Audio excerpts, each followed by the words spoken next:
Alright YouTube, what is good? It's your boy Rebel back with another video, and today we have the LTX 2.3 DevGUF workflow.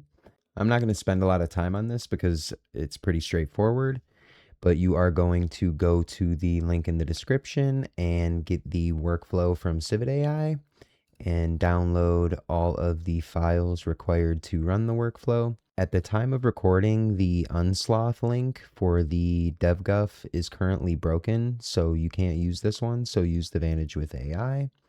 But when this link is open again, you will be able to use this. They'll probably re-upload at some point tonight. You do have an FP4 text encoder to take some of the weight off because, as it states in the Civet AI page, the generation times are going to be extremely long. That is because the Gemma text encoder generates tokens at an extremely low rate as far as speed goes on your CPU.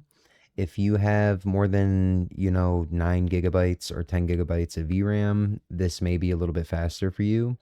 I do have to house this on my CPU though, sadly, because I only have 8 gigabytes of VRAM. You can, however, chain in the Gemma API node for the text encoding. What this does is it uses the API key from LTX2's website.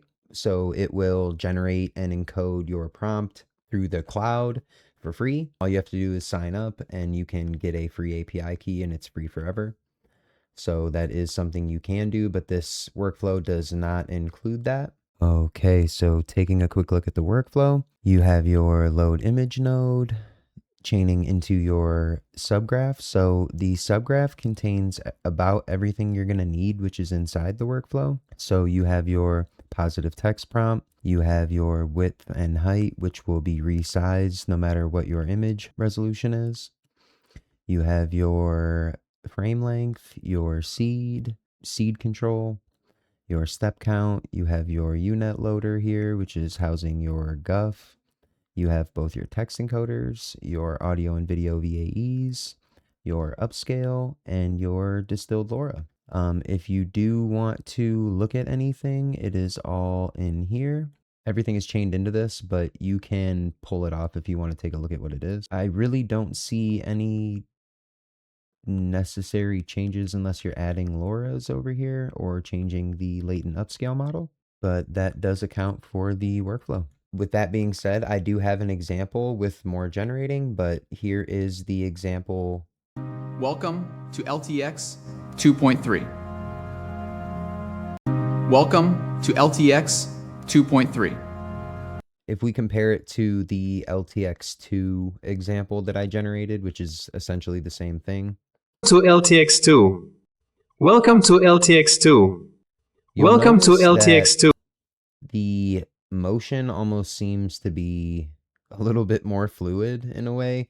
The eyes and mouth aren't necessarily any better as compared to here. Welcome.